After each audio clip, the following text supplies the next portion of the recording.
Halo, saya akan memaparkan materi Banten pada periode prasejarah. Banten pada zaman Paleolitikum, pada masa kuarter, khususnya kala Pleistosen sekitar 1,8 juta tahun yang lalu, wilayah Banten masih menyatu dengan benua Asia bersama pulau-pulau besar seperti Sumatera dan Kalimantan, melalui daratan yang disebut paparan Sunda. Penyatuan daratan ini terjadi karena menurunnya permukaan air laut sebagai akibat dari glasiasi. Ketika glasiasi berakhir, daratan yang tadinya menyatu kembali terpisah akibat naiknya permukaan laut. Dengan ditemukannya singkapan endapan tanah formasi Pleistosen di Banten, maka dapat dipastikan bahwa Banten sudah muncul semasa dengan munculnya daratan Asia. Periode Paleolitikum di Banten menunjukkan bahwa masyarakat hidup secara nomaden dan sangat bergantung pada alam. Mereka hidup dengan cara berburu dan mengumpulkan makanan, serta menggunakan alat-alat yang terbuat dari batu dan tulang binatang buruan. Produk budaya masa ini berupa alat-alat batu kasar yang disebut sebagai alat Paleolitik, seperti kapak perimbas, kapak penetak, serut genggam, pahat genggam, kapak genggam awal, dan alat serpik. Di Banten, alat-alat seperti serut samping, kapak perimbas, kapak penetak, serpihan batu rejang, dan andesit ditemukan di situs Cigelis, Desa Marapat, Kecamatan Cigelis, Kabupaten Pandeglang. Meskipun Banten belum memiliki situs Paleolitikum yang terkenal seperti Pacitan atau Ngandong di Jawa Timur dan Jawa Tengah, keberadaan situs Cibitung di Pandeglang menunjukkan adanya aktivitas manusia purba di wilayah ini. Letaknya yang berdekatan dengan sungai mendukung pola hidup nomaden yang bergantung pada sumber daya alam. Temuan alat-alat batu bertekstur kasar di situs ini memiliki kemiripan dengan artefak dari wilayah lain di Indonesia, sehingga dapat disimpulkan bahwa manusia purba di Banten pada masa ini menjalani kehidupan berburu dan meramu. Pada periode Mesolitikum yang merupakan masa peralihan dari Paleolitikum menuju Neolitikum, terjadi perubahan pola hidup dari nomaden ke semi-nomaden. Masyarakat pada masa ini mulai menunjukkan kecenderungan untuk tinggal di satu tempat dalam jangka waktu tertentu, terutama di gua atau ceruk batu yang berada di dekat sumber air dan makanan. Situs Cikesik menjadi salah satu bukti penting keberadaan manusia Mesolitikum di Banten. Meskipun data mengenai situs ini masih terbatas, penemuan alat-alat batu yang mulai diasah serta batu berukir menunjukkan adanya peralihan budaya dari kehidupan Paleolitikum. Alat-alat ini menunjukkan perkembangan teknologi dan awal dari ekspresi budaya yang lebih kompleks. Secara geografis, Banten yang terletak di pesisir barat Pulau Jawa juga berpotensi memiliki jejak tumpukan cangkang kerang, seperti yang ditemukan di pantai timur Sumatera. Namun, hingga saat ini belum ditemukan bukti konkret yang mendukung hipotesis tersebut. Kehidupan pada masa ini ditandai dengan penggunaan alat-alat batu yang lebih halus dan adanya aktivitas menetap sementara di sekitar gua-gua. Selain Cikesik, bukti kehidupan Mesolitikum juga dapat ditemukan di Sanghyang Sirah, ujung kulon Pandeglang. Di tempat ini ditemukan lukisan gua yang menggambarkan manusia purba telah hidup di gua-gua dan mulai mengekspresikan simbol-simbol budaya melalui gambar.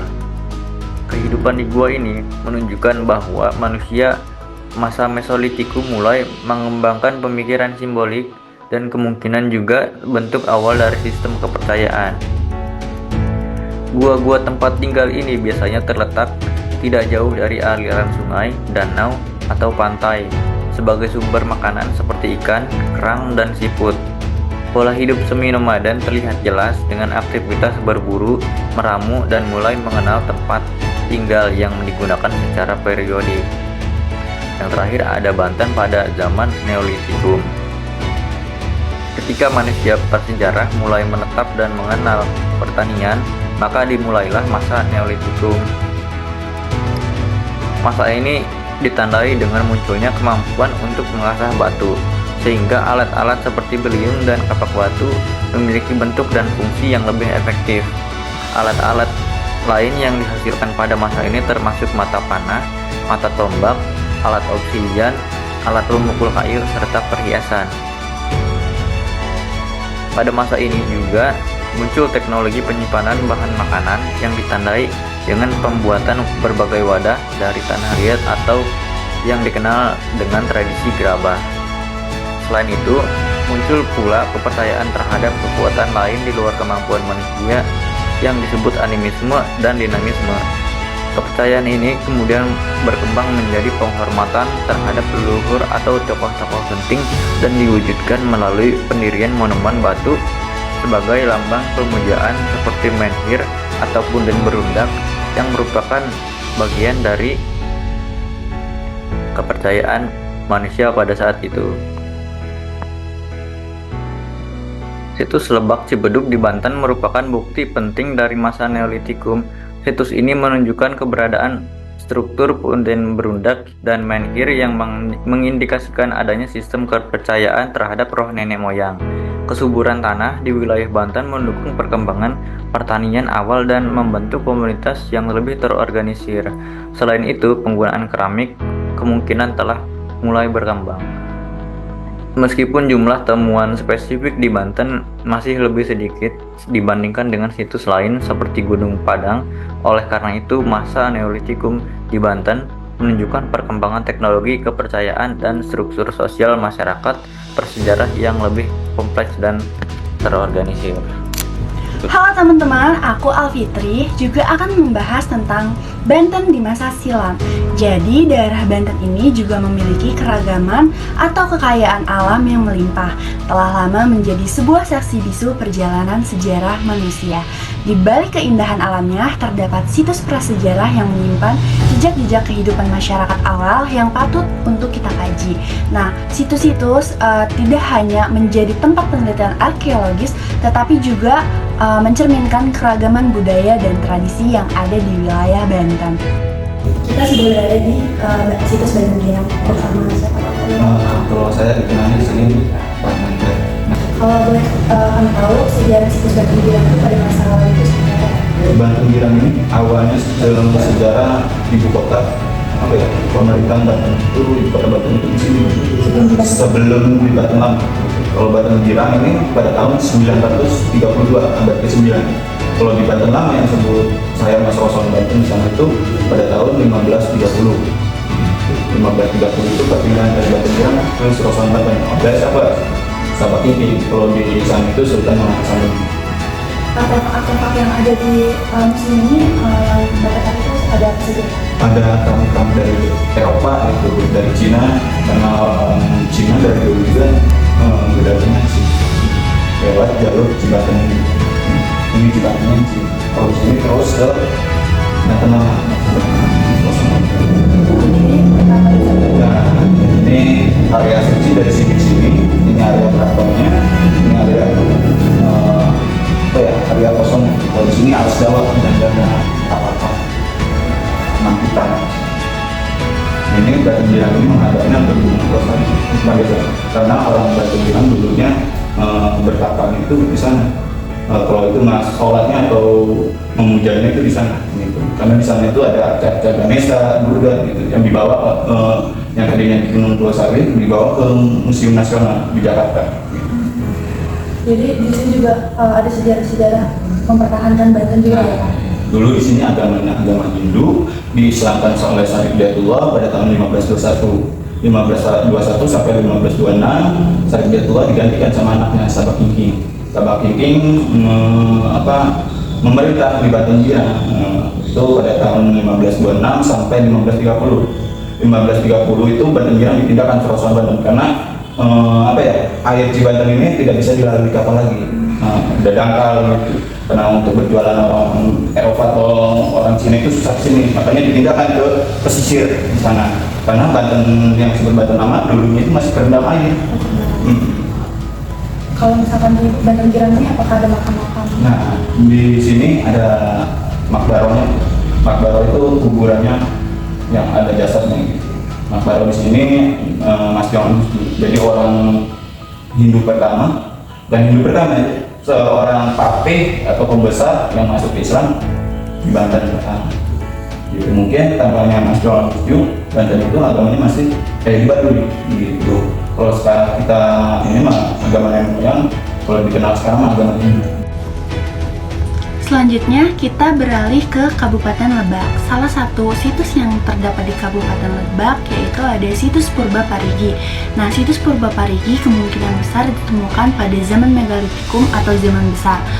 Pada zaman Megalitikum ini manusia berburu dan meramu dan juga sudah menuju tinggal di suatu tempat atau menetap. Jadi membutuhkan media tambahan untuk beribadah dan bertahan hidup.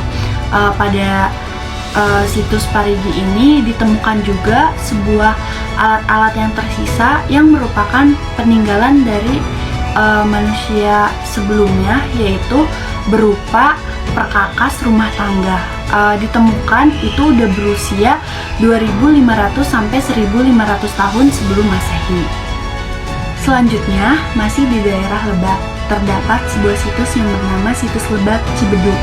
Terdapat di Dusun Cibedu, Kelurahan Citorek Barat, Kecamatan Cibeber, Lebak, Banten. Luas dari situs itu yaitu 40 km persegi. Terdiri dari bangunan-bangunan megalitikum yang berupa punden berundak, menhir, dan meja batu seperti dolmen. Nah, bangunan yang terletak di situs Lebak Cibeduk ini ada bangunan terbesar yang bernama punden berundak yang bisa dibilang sakral oleh masyarakat sekitar.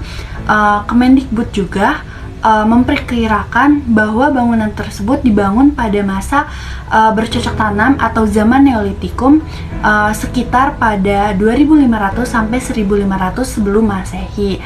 Pada periode tersebut manusia sudah mengenal kepercayaan dan roh nenek moyang, makanya banyak punden berundak yang ditemukan di situs tersebut. Selanjutnya kita bergeser sedikit ke daerah Pandeglang. Nah, di daerah Pandeglang ini ditemukan salah satu situs yaitu bernama situs Cibitung. Situs Cibitung ini diperkirakan ada pada zaman Paleolitikum karena temuannya itu terbuat dari batuan kasar. Kenapa dikatakan atau ditemukan pada zaman Paleolitikum? Karena pada zaman Paleolitikum manusia itu bertempat tinggal di gua dan sungai. Namun menurut masyarakat sekitar, situs ini ditemukan pada zaman Megalitikum.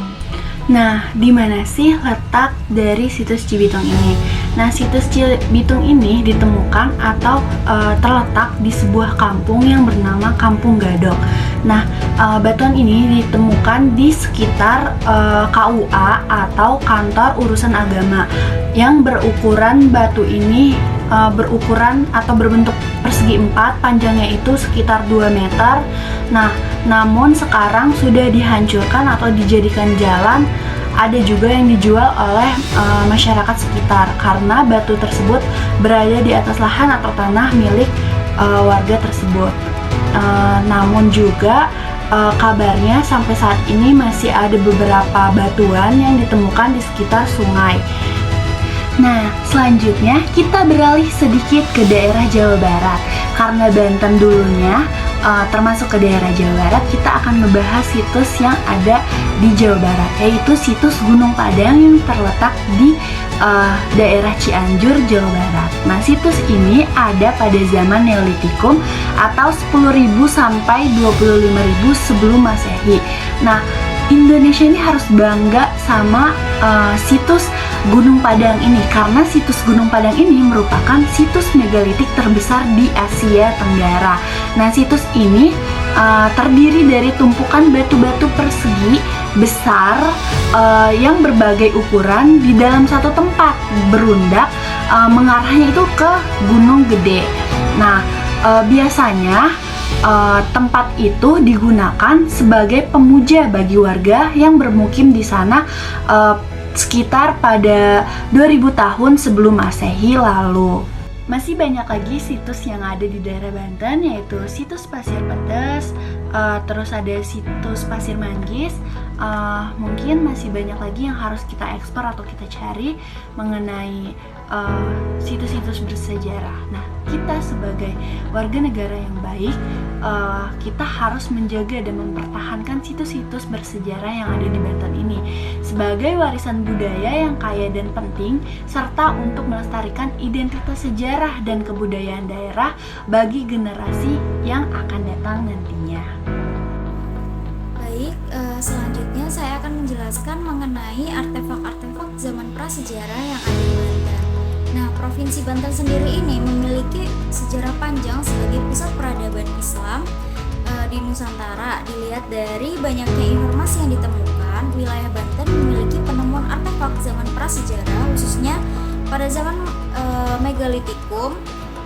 Di antaranya itu ada Gung Citaman.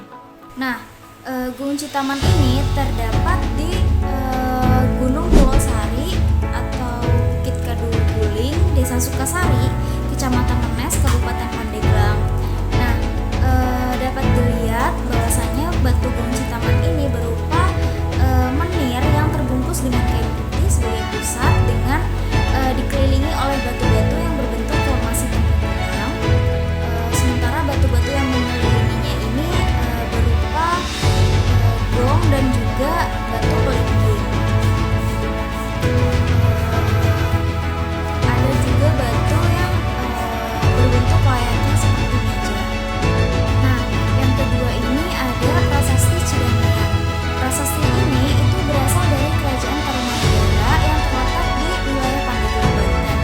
Nah, prasasti Cidanian ini terletak di aliran atau Sungai Cidaniang di Desa Lebak, Kecamatan Munjul, Kabupaten Pandeglang, yang pertama kali dilaporkan oleh Tubagus Rosjan pada tahun 1947, namun baru diteliti pada tahun 1954.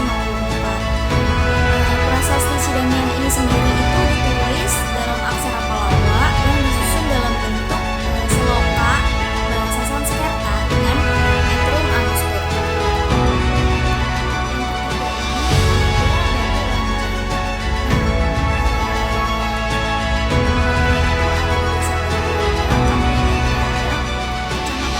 Kabupaten Pandeglang yang diperkirakan berjarak 22 km dari pusat kota Pandeglang. Batu ranjang ini itu berupa dolmen yang kemudian masyarakat sekitar itu menamainya dengan batu ranjang. Kenapa dinamai dengan batu ranjang? Karena bentuknya itu datar seperti segi empat dengan beberapa batu kecil sebagai penopangnya. Nah, fungsinya ini itu biasanya selain sebagai tempat untuk meletakkan sesaji, juga sebagai tempat media atau tempat untuk mengadakan upacara pemujaan terhadap roh nenek moyang. Nah, biasanya batu dolmen atau batu ranjang ini juga digunakan sebagai tempat untuk penguburan mayat. Nah, khusus di situs batu ranjang ini itu batu ranjangnya hanya berfungsi sebagai tempat mengadakan upacara sesaji dan roh nenek moyang saja. Selanjutnya itu ada Keraton Surosowan. Nah, istana atau Keraton Surosowan ini juga merupakan salah satu peninggalan penting dari Kerajaan Banten yang didirikan pada tahun 1522 di era pemerintahan Sultan Maulana Hasanuddin. Nah, Keraton Surosowan ini digunakan sebagai tempat tinggal untuk Sultan dan juga keluarganya. Tidak hanya berfungsi sebagai tempat tinggal, istana ini juga menjadi pusat pemerintahan. Luasnya ini diperkirakan mencapai 4 hektar dengan bangunan purbakala yang dikelilingi oleh benteng yang terbuat dari campuran pasir, tanah liat dan juga kapur.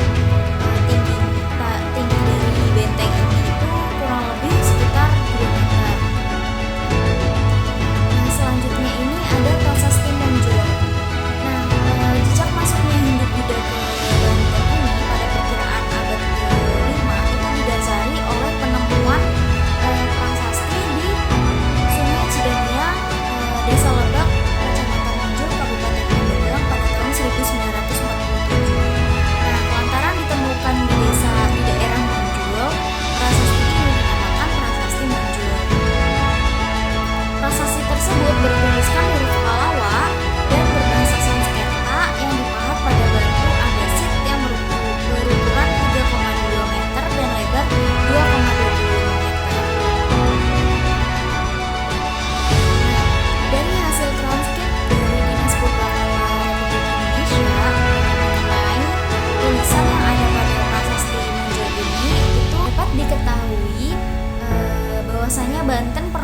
dalam wilayah kekuasaan Raja Purnawarman dari Kerajaan Tarumanagara yang berlatar belakang agama Wisnu. Yang selanjutnya ini ada batu andesit, batu bergores Cidaresi. Batu andesit ini berukuran panjang kurang lebih 175 cm dengan lebar kurang lebih 105 cm. Terletak di wilayah Pandeglang, tepatnya di Kampung Cidaresi, Desa Batu Ranjang, Kecamatan Cipecang, Kabupaten Pandeglang, Banten. Diduga sebagai wadah untuk para nenek moyang meminta kesuburan dan juga kesucian yang mereka percayai bahwasanya tanaman dan ternak itu sangat bergantung pada perlakuan mereka terhadap arwah nenek moyangnya. Selanjutnya ini ada situs Sangyang Dengdek dan juga Sangyang Heuleut. Nah, situs prasejarah megalitikum ini ditemukan di sekitar lereng Gunung Pulosari, daerah Pandeglang. Sangyang Heuleut ini merupakan menhir yang ditemukan di daerah Sangyang Dengdek, Kecamatan Cisata, Kabupaten Pandeglang. Di dekat Sangyang Heuleut terdapat arca perwujudan nenek moyang yang disebut dengan Sangyang Dengdek. Menurut cerita masyarakat setempat ini, Sangyang Dengdek dan juga Sangyang Heuleut ini itu adalah sepasang suami istri dan juga atau yang mempunyai nama Prabu Jayasati Wisesa yang merupakan arca laki-laki, dan juga Sangyang Heuleut Mas Ratu Langlang Jagat yang merupakan arca perempuan. Nah, selain di Desa Pulosari sendiri ini terdapat beberapa penemuan dengan artefak yang diduga dari zaman megalitik. Di antaranya ini ada 5 buah arca bergaya Hindu di kawah Gunung Pulosari. Arca-arca ini menggambarkan Siwa Mahadewa, Durga, Batara-Dewa, Ganesha, Brahma, serta sebuah lapik berhiaskan seekor naga. Nah, lapik ini itu sebuah tikar atau alas, dan juga kelima arca ini ditemukan di kawah Gunung Pulosari dan sempat menghiasi taman asisten presiden Belanda dan dikenal dengan nama arca-arca Cawilen. Nah, selain kelima arca tersebut, ada juga arca yang ditemukan di kaki Gunung Pulosari berupa arca Polinesia. Nah, maksud dari arca Polinesia ini adalah patung manusia atau patung binatang yang terbuat dari batu, kayu maupun tanah liat yang fungsinya itu sebagai simbol dari arwah-arwah leluhur dan selalu dikeramatkan dan disakralkan oleh masyarakat pendukungnya. Lalu ada punden barundak, sederhananya itu semacam pemujaan, dan juga ada menhir yaitu semacam batu tunggal sebagai tugu. Nah, yang terakhir ini ada Palus Gopar atau Sirit Gopar. Nah, situs ini nih terletak di lereng Gunung Pulosari di Kampung Gombrang, Desa Cikoneng, Kecamatan Mandalawangi, Kabupaten Pandeglang, Provinsi Banten. Peninggalan di situs ini nih adalah menhir berbentuk halus. Selain itu juga terdapat 13 komplek megalitik yang tersebar di Kecamatan Mandalawangi dan 1 kompleks situs di Kecamatan Pulosari, Kabupaten Pandeglang.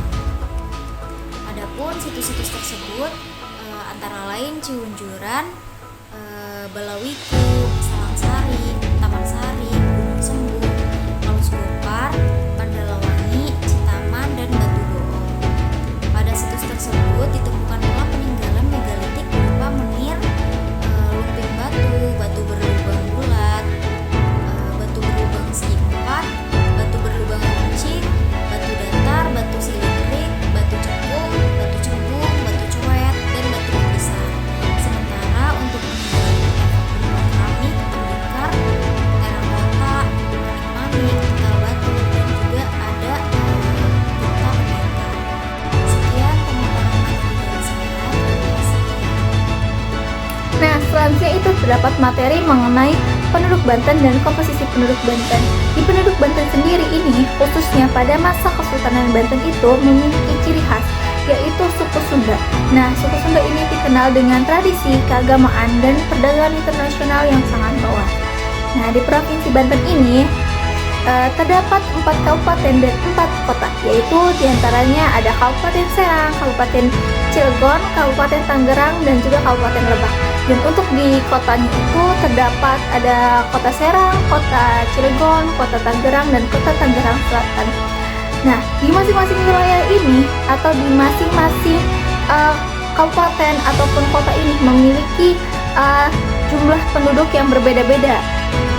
Nah, di masing-masing wilayah ini, baik kota ataupun kabupaten, itu memiliki jumlah penduduk yang berbeda, baik angka kelahiran ataupun angka kematiannya.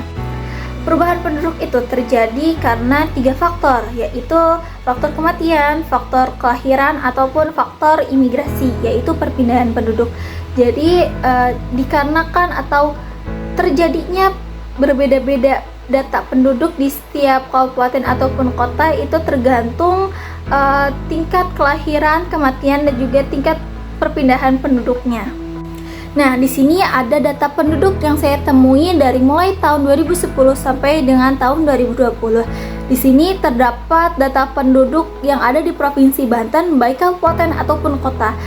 Nah, di sini yang pertama itu ada dari Kabupaten Pandeglang. Itu pada tahun 2010 terdapat jumlah data 1.154.207 dan di tahun 2011 terdapat 1.163.905 dan di 2012 terdapat jumlah data 1.172.906. Di tahun 2013 terdapat jumlah data 1.183.006.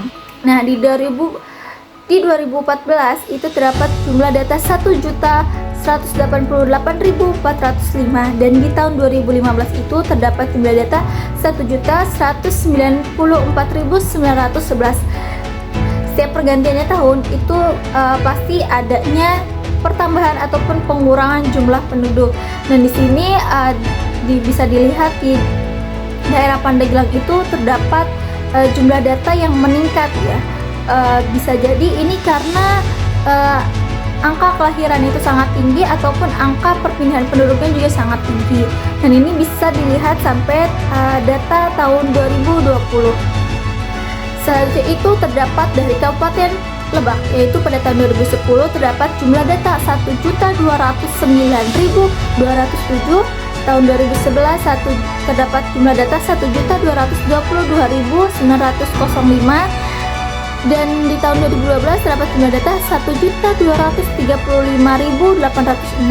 Di tahun 2013 terdapat jumlah data 1.247.906 dan di tahun 2014 terdapat jumlah data 1.259.305 dan di tahun 2015 terdapat jumlah data 1.269.812. Di Kabupaten Tangerang sendiri di tahun 2010 terdapat jumlah data 2.852.182 dan ini mungkin jumlah data penduduk di Kabupaten Tangerang ini lebih banyak ya daripada jumlah data dari kabupaten lainnya. Nah, di tahun 2011 ini terdapat jumlah data 2.953 juta dan di tahun 2011 ini terdapat jumlah data 2.953.077. Di tahun 2012 terdapat jumlah data 3.055.681 dan di tahun 2013 terdapat jumlah data 3.157.780. Di tahun 2014 terdapat jumlah data 3.264.776 dan di tahun 2015 terdapat jumlah data 3.370.994. Selanjutnya terdapat data dari Kabupaten Serang, yaitu pada tahun 2010 terdapat jumlah data penduduknya 1.408.796 Di tahun 2011 terdapat jumlah data 1.423.694.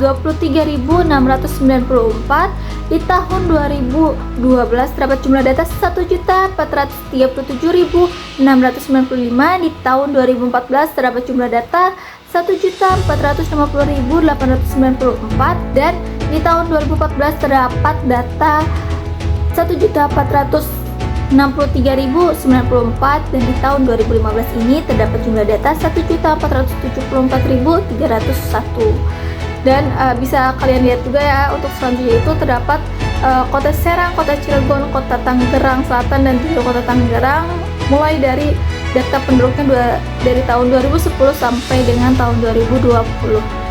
Segitu saja pemaparan dari saya mengenai materi penduduk Banten dan komposisi penduduk Banten. Untuk materi selanjutnya akan dijelaskan oleh teman saya. Terima kasih. Baik, selanjutnya di sini saya akan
juga sekolah yang bernama ELS tercatat sebagai sekolah tertua di Banten. Nah, sebelumnya ada sekolah yang bernama ELS yang tercatat sebagai sekolah tertua di Provinsi Banten, di mana anak-anak pribumi ini tidak diizinkan masuk ke dalam sekolah tersebut.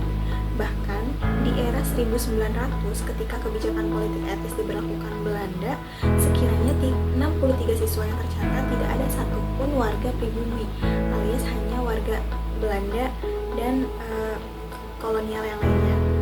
Anak-anak pribumi baru masuk pada 1925 dan puncak terbanyaknya yaitu pada 1934, di mana 60% siswanya berasal dari pribumi. Nah, tidak hanya di Serang, ELS di Banten juga berdiri di Rangkas Bitung dan Tangerang. Pendidikan di Banten telah diadakan sejak masa para sultan yang memerintah di Kesultanan Banten. Peran para sultan Banten menjadi penguasa sekaligus penyebar agama Islam. Seperti yang sudah disebutkan dalam pendidikan di Provinsi Banten ini terdapat pendidikan Islam dan pendidikan Buddha.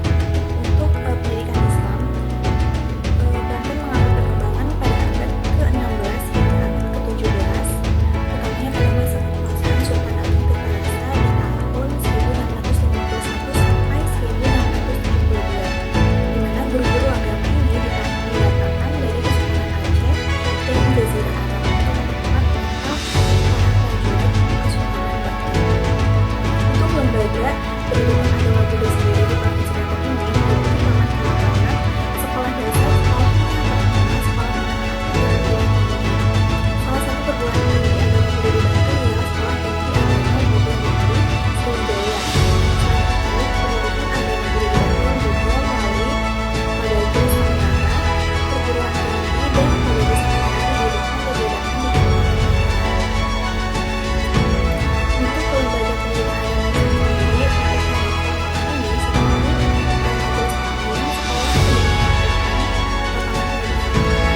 untuk lembaga pendidikan agama sendiri, untuk ini Hai semuanya, selanjutnya saya akan mengajak kalian mengetahui sejarah Banten mulai dari abad ke-17 sampai dengan sekarang. Ayo kita mulai dari sejarahnya. Pada tahun 625, Banten dan daerah Jawa lainnya terkena penyakit wabah menular. Dalam catatan The Graph, Setelah Surabaya jatuh ke tangan Mataram, banyak rakyat Jawa yang menderita karena kelaparan, pajak yang berat, dan yang paling parah karena penyakit yang menular. Disebutkan bahwa wabah ini menyerang organ pernafasan yaitu paru-paru yang mengakibatkan penderita mengalami sesak nafas hingga meninggal dunia dalam kurang waktu 1 jam. Seorang sejarawan yaitu Anthony Read menyebut wabah ini sebagai penyakit paru-paru ganas atau radang paru-paru ganas. Sementara Goulton menyebut wabah ini lebih jelas dengan sebutan wabah pres. Dalam kurun waktu 5 bulan, wabah ini telah mematikan sepertiga dari penduduk Banten. Namun, di samping itu, salah satu tonggak yang paling penting dalam dunia kesehatan di Banten adalah berdirinya salah satu rumah sakit tertua pada tahun 1928 yaitu RSUD Kabupaten Tangerang, Banten. Rumah sakit ini pertama kali didirikan di ruangan bekas penjara atau bui dengan kapasitas hanya 12 tempat tidur. Seiring dengan waktu, rumah sakit RSUD Kabupaten Tangerang, Banten berpindah dan berkembang. Pernah satu waktu rumah sakit ini dipindahkan di gedung bekas bank dan pernah dievakuasi di Balai Raja. Sampai akhirnya pada tahun 1964, rumah sakit ini berpindah di lokasi yang sekarang yaitu Ahmad Yani, Tangerang, Banten. Saat ini, Rumah Sakit RSUD Banten telah mempunyai bangunan yang luas, fasilitas yang lengkap, dan menjadi salah satu rumah sakit utama rujukan Banten. Meskipun mengalami kemajuan, Banten juga masih mempunyai tantangan dalam dunia kesehatan. Salah satunya yaitu masalah stunting dan gizi buruk. Maka dari itu, marilah kawan-kawan penuhi gizi kita dan hidup sehat. Terima kasih. Selanjutnya ada materi mengenai sejarah dan masa kejayaan Banten. Kerajaan Banten adalah salah satu kerajaan Islam di Pulau Jawa. Letak Kerajaan Banten berada di Provinsi Banten. Pendiri Kerajaan Banten adalah Sunan Gunung Jati atau Syarif Hidayatullah pada abad ke-16.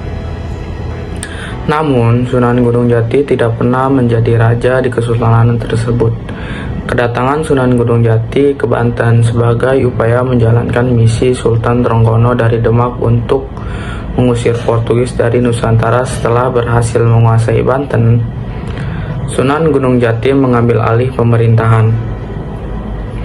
Pada tahun 1552 Masehi, Sunan Gunung Jati menyerahkan Banten kepada Sultan Maulana Hasanuddin dan kembali ke Cirebon.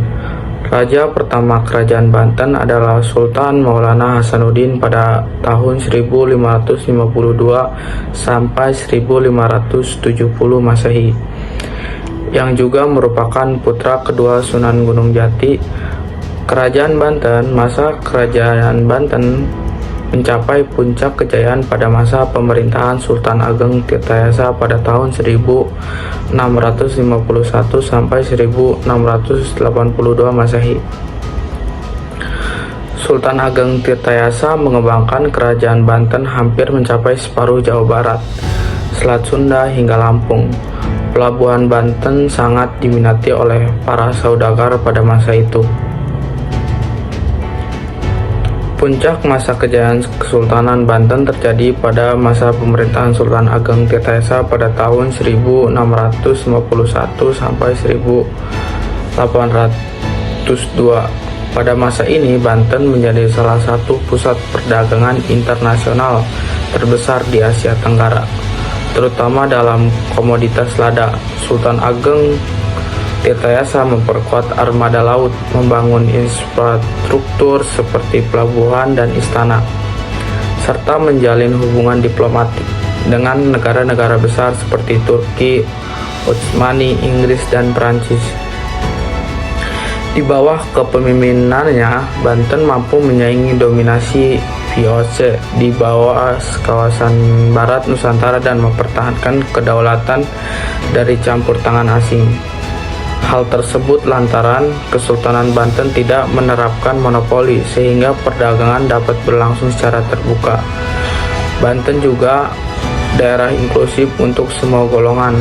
Pemerintahannya dilakukan dengan sistem Islam, tetapi kebebasan beragama sangat terjamin di Banten. Salah satu buktinya berupa pembangunan kelenteng di Pelabuhan Banten pada tahun 1672 sampai simbol kebebasan beragama Cornelis de Houtman pada tahun 1596 menggambarkan kemajuan Banten sebagai Amsterdam Panjapa atau Amsterdamnya Pulau Jawa.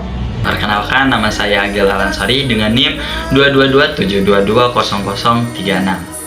Kali ini saya akan membahas mengenai ekonomi perdagangan di Banten.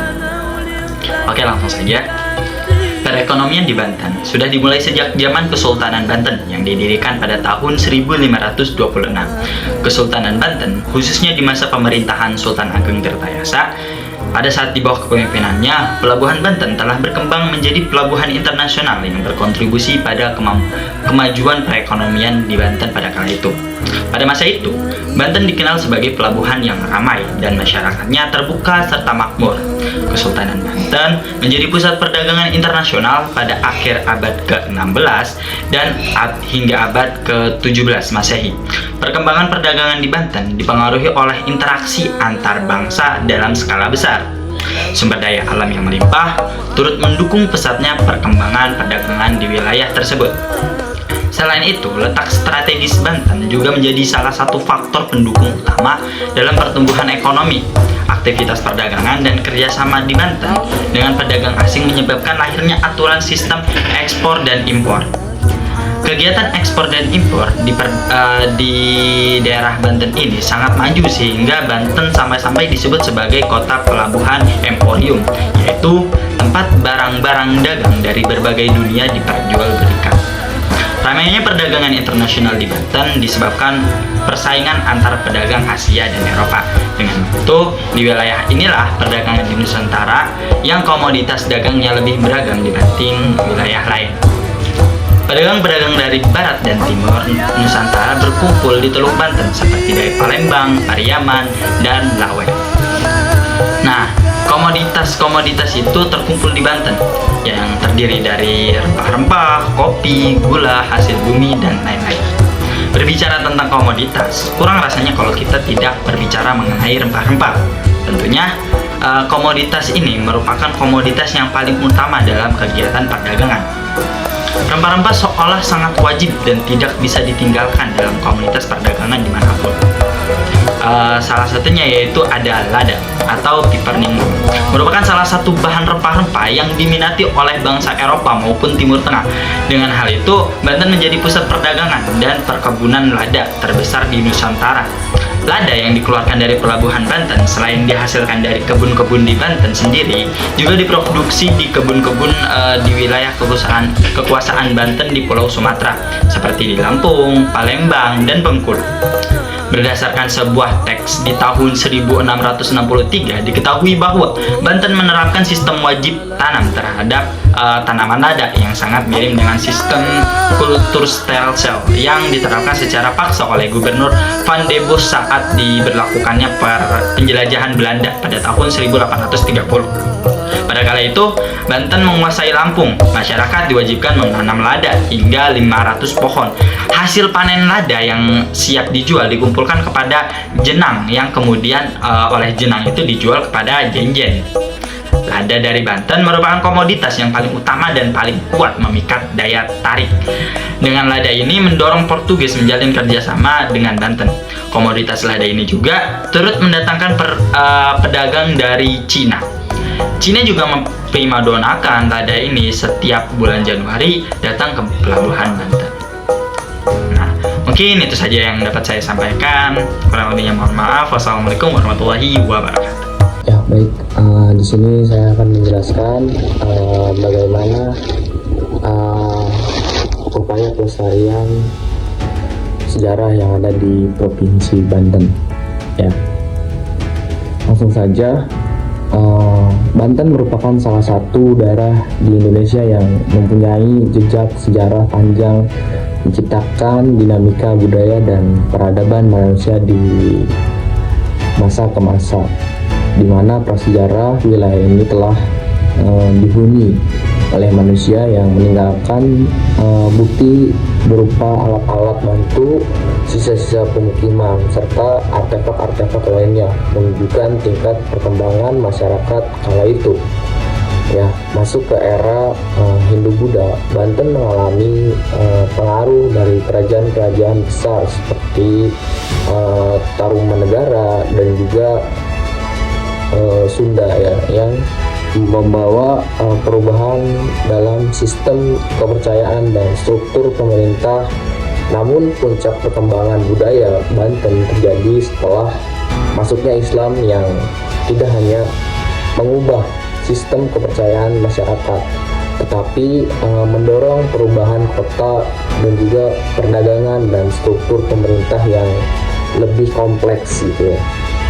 Nah, namun warisan budaya yang paling menonjol berasal dari masa Islam, khususnya meninggalkan bekas kota-kota yang berkembang pesat dan mencapai puncak kejayaan pada abad ke-17.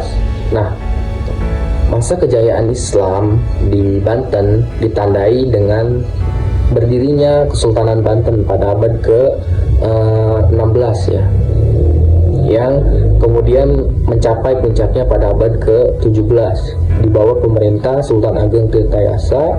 Pada masa itu Banten menjadi pusat perdagangan internasional yang disinggahi oleh berbagai bangsa seperti Belanda, Inggris, ya, Portugis, sehingga perdagangan dari Timur Tengah dan Asia Selatan, jejak jayanya ini masih bisa dilihat ya dari keberadaan situs-situs sejarah seperti Masjid Agung Banten, ya, Keraton Surosoan, Keraton Kaibon, dan juga Benteng Spelwijik ya, Benteng Spelwijik. Peninggalan tersebut juga menunjukkan bagaimana arsitektur, sistem sosial dan tatanan kota berkembang pesat dengan pengaruh Islam yang kental. Selain itu, pengaruh kolonial Belanda juga dan dinamika masa kemerdekaan turut menambah lapisan sejarah yang menjadikan Banten sebagai salah satu wilayah dengan kekayaan budaya yang historis ya, yang luar biasa di Indonesia gitu. Ya, mungkin itu saja yang bisa saya jelaskan. Kalau dia mohon maaf, beliau. Assalamualaikum warahmatullahi wabarakatuh. Selanjutnya saya akan menjelaskan sedikit tentang struktur sosial masyarakat di Banten. Nah, struktur sosial masyarakat di Banten dari beberapa catatan orang asing yang telah mengunjungi Banten pada masa Kesultanan menggambarkan struktur masyarakat Banten digolongkan menjadi 4 bagian. Yang pertama itu golongan raja dan keluarga. Nah, golongan raja dan keluarga ini menduduki status sosial yang paling tinggi dikarenakan fungsi dan jabatannya merupakan pemegang kekuasaan politik dan ekonomi. Selanjutnya, golongan elit. Nah, golongan elit ini merupakan kelompok yang memiliki status sosial yang tinggi juga karena jabatannya seperti bangsawan Mangkubumi, menteri, laksamana, senopati, ulama, tumenggung, dan syah bandar. Nah, selanjutnya itu golongan bukan elit. Nah, golongan bukan elit ini seperti para pedagang, terus nelayan, tentara, petani, seniman, dan pejabat rendahan. Nah, yang terakhir adalah golongan budak, yaitu golongan yang tidak mampu membayar utang-utangnya sendiri gitu. Nah, selanjutnya menurut Hasan Muarif Ambari pada tahun 1998 di Banten dapat dilihat pula pengelompokan pemukiman yang dikelompokkan menjadi 4 kelompok, yaitu pengelompokan atas dasar ras dan suku yang terdiri dari Kabelan atau pemukiman orang Bali, Karoyan pemukiman orang Koga dari India, dan Karangantu pemukiman orang-orang asing lainnya gitu. Selanjutnya yang kedua, pengelompokan atas dasar keagamaan yang terdiri dari Kapakitan pemukiman kaum ulama dan Kasuyatan pemukiman orang suci.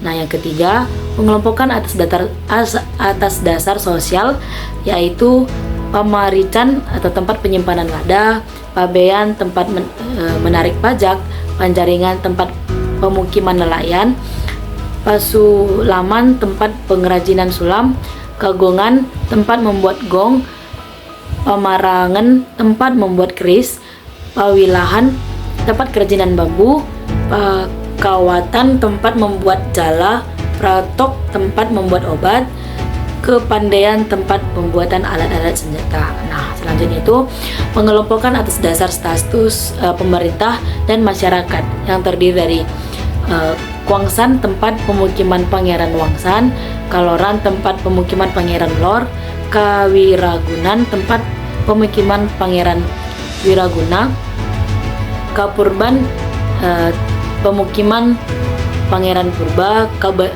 Kabantenan pemukiman pejabat pemerintah, Kamandalikan pemukiman Pangeran Mandalika, Keraton pemukiman Sultan dan keluarganya, dan Kesatrian pemukiman tentara. Nah, seiringnya masuknya pengaruh Islam, sistem kasta memudar. Struktur sosial di Banten kemudian dibagi atas keempat tadi, yaitu raja dan keluarga, terus golongan elit, bukan elit, dan budaknya. Nah, kehidupan sosial di masyarakat Banten kemudian berlandaskan pada ajaran Islam, terutama di daerah pedalaman. Nah, yang keempat atau yang terakhir, pengelompokan atas dasar status dalam pemerintahan dan masyarakat yang terdiri dari Kuangsan tempat pemukiman Pangeran Wangsan, terus Kaloran tempat pemukiman Pangeran Lor, Kawiragunan tempat pemukiman Pangeran Wiraguna, Kapurban tempat Pangeran Purba, Kebantenan pemukiman pejabat pemerintah, Kemandalikan pemukiman Pangeran Mandalikan, terus Keraton tempat permukiman Sultan dan keluarganya, dan Kesatrian pemukiman tentara. Nah, dari seiringnya masuknya pengaruh Islam ke Banten, jadi sistem kasta yang ada yang tadi itu perlahan-lahan memudar. Nah, kerajaan Islam di Banten saat itu lebih dikenal oleh masyarakat Banten dengan sebutan Kesultanan Banten. Pada masa itu, Kesultanan Banten telah mencapai masa kejayaannya dan berhasil merubah wajah sebagian besar masyarakat Banten. Pengaruh besar yang diberikan oleh Islam melalui kesultanan, para ulama, serta mubalik Islam di Banten. Dan penyebarannya ini melalui jalur politik, pendidikan, kebudayaan, dan ekonomi. Dalam perjalanan sejarahnya, menurut Husein Jayaningrat, penyebaran agama Islam di Banten ini dilakukan oleh tokoh Syarif Hidayatullah. Kemudian Syarif Hidayatullah ini menikah dengan adik Bupati Banten yang bernama Nyai Kawungaten. 2 tahun usia pernikahan dari Syarif Hidayatullah dan Nyai Kawungaten, lahirlah seorang anak perempuan pertama yang diberikan nama Ratu Minahon. Tahun berikutnya lahir kembali putra dari Syarif Hidayatullah dan Nyai Kawungaten yang diberikan nama Sultan Hasanuddin. Nah, setelah Sultan Hasanuddin ini beranjak dewasa, Syarif Hidayatullah diberikan tugas sebagai tumenggung ke Cirebon. Adapun tugas dari Syarif Hidayatullah yaitu penyebaran Islam di Banten diberikan oleh putranya, yaitu Pangeran Hasanuddin. Usaha penyebaran dari agama Islam yang dilakukan oleh Pangeran Hasanuddin ini, pangeran ini berkeliling di beberapa daerah di Banten seperti Gunung Pulosari, Gunung Karang, dan sampai ke Pulau Panaitan di ujung kulon. Nah, berangsur-angsur kemudian berbuahlah usaha penyebaran Islam di Banten yang dilakukan oleh Pangeran Hasanuddin, yaitu penduduk Banten Utara ini memeluk agama Islam. Nah, setelah Kesultanan Banten berakhir, tinggallah sekarang peninggalan-peninggalan sejarah berupa bekas istana kerajaan dan beberapa bangunan-bangunan lain seperti Keraton Surosolan, Keraton Kaibon, Masjid Agung, dan Menara Banten, serta Masjid Pacitan Tinggi, Masjid Kasunyatan, Masjid Caringin, Gedung Timahaya, dan makam-makam Sultan Banten, serta masih banyak lagi. Nah, bangunan-bangunan ini tidak terlepas dari pengaruh religius, yaitu pengaruh Hinduisme dan Islam. Jadi, tidak hanya Islam saja, namun ada pengaruh dari Hinduisme juga. Serta terjadinya akulturasi negara, yaitu seperti Cina, Belanda, dan Gujarat. Contohnya yang ada pada Menara Banten. Jadi Menara Banten ini arsitekturnya adalah dari Belanda, Gujarat, dan Cina. Selanjutnya, sejarah kebudayaan Banten. Menurut M. Atihami dalam tulisannya Potret Budaya Dulu Kini dan Nanti, ada 25 seni yang ada di Banten, yaitu ada seni debus. Nah, seni debus ini ada seni debus Surosolan dan seni debus Pusaka Banten.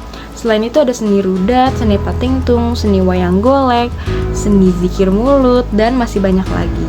Dalam pengamatan peneliti, tidak hanya ada 25 seni yang sudah disebutkan oleh M. Atihami, namun masih banyak lagi yang tidak bisa disebutkan. Nah, yang paling umum kesenian di Banten itu ada seni debus dan juga zikir mulut atau panjang mulut. Baik, selanjutnya ada kekayaan sumber daya alam di Banten. Provinsi Banten ini memiliki potensi sumber daya alam yang besar, terutama di sektor pertambangan dan penggalian. Hasil tambang dan galian di Banten ini sangat beragam, termasuk bahan galian industri, bangunan mineral industri, industri keramik, dan batuan mulia.